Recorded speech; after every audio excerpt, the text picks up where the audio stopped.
Hi, Gene here with today's thought, which is going to be about the debt limit argument, whatever you want to call it.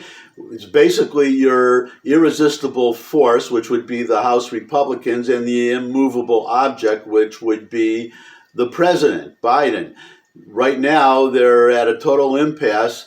The House, Kevin McCarthy, the majority leader, Speaker of the House, has offered to sit down with the president to negotiate. President refuses to negotiate, and the threat.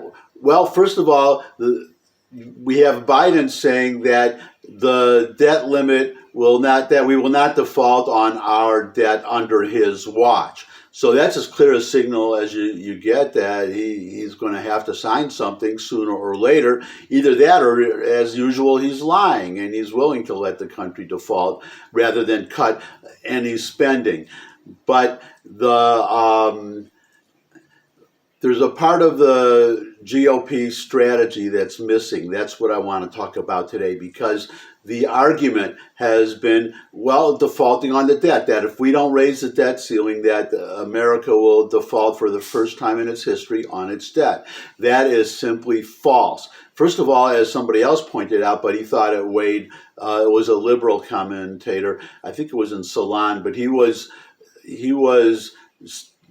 citing this as a problem for the Republicans. The 14th Amendment says that, I won't read you the whole text, but there's a clause in the 14th Amendment that says that the debts of the United States are valid. They must be paid. And that, to this writer, this liberal writer, is saying that the Republicans are going to have to cave. Well, no. I mean, it could be that the president has to cave, because once the House passes a budget, it remains to be seen. They still have to pass a budget, but once they pass a budget, then it's out of their hands. The ball is in the court of the Senate and the president.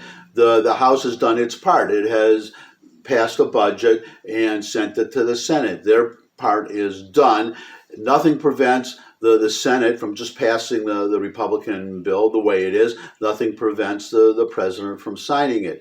But what's also false, is that not raising the debt limit means that we default on our debt. What it means is, as this writer said, it means the United States would not be able to pay all of its obligations, but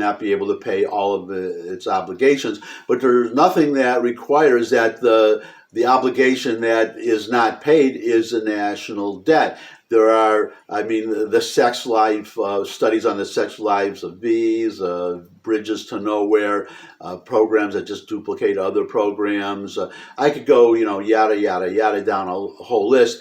There are a lot of programs that can be cut just to save enough money to make the payments on the debt. So what's missing, what the Republicans need to do, if anybody has from the House of Representatives is watching, any Republicans are watching, or you know someone you can contact, is to publish a list. Say, we don't have to cut, just say outright, we don't have to cut, stop payment, we don't have to default on the debt. Here are these other cuts we can make, and just make a list and say, okay, this will allow us to pay the debt. Just cut this spending, these specific things. And then, for instance, if one of the items is the sex lives of honeybees, then the president could be challenged to say, okay, you would rather pay for a study of the sex lives of honeybees than pay the national debt. Explain why. The Republicans would back him into a corner, and Charles Schumer, too, the majority leader in the Senate. They would be backed in a corner because they would have to justify not cutting other spending as opposed to cutting not paying the national debt. And that is a conversation I would love to see. And that's my thought for today. Thanks for stopping by. I really appreciate it. If you could subscribe, that would really be great. We'd love to see all of you again. Until I do, bye.